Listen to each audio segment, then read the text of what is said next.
Now, talking a little bit more about that sphenoid.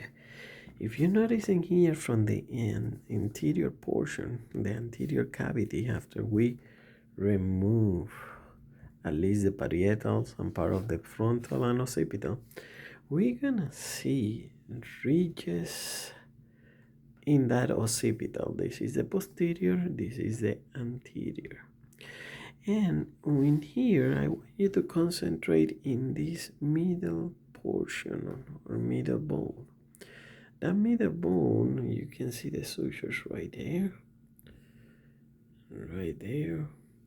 That is what is considered the sphenoid bone.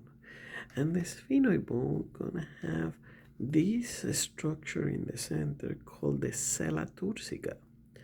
That's where you're gonna have a very important endocrine gland called the pituitary. You're also gonna have these ridges in here and these ridges in there.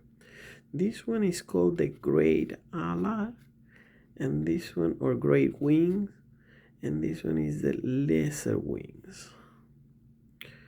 Okay, I also want to point again that that sphenoid is the one that goes in the inferior portion all the way from that left to that right side. Now continue with the holes in anatomy and especially on cranium. The holes, now we are gonna call them foramen from this point forward. Every time that you see a hole, just say foramen. And in here we can see multiple ones, all part of the same sphenoid. I want you to pay your attention to this one right here. It looks like an oval, and that's why it gets the name of foramen ovale.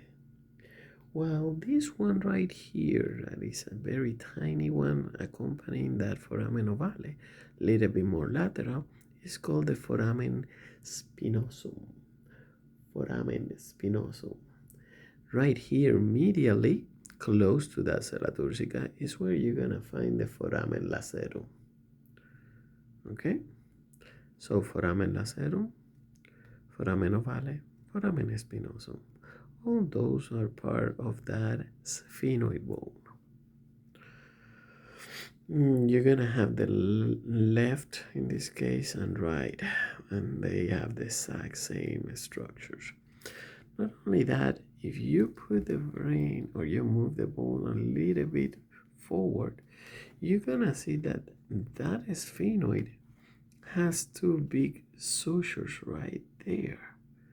Okay, that sutures are where a very important nerve passes through, and that is called the supraorbital suture. We're gonna see it from another angle in a second. Also, I want you to point that tiny hole in there, in that anterior portion of the sella turcica. That is the optic canal, because the optic nerve passes on that through that hole or that foramen. The sutures basically serve to allow that oculomotor, which is gonna be a cranial nerve that we're gonna discuss in the future, pass through to control all the extrinsic muscle of the eye.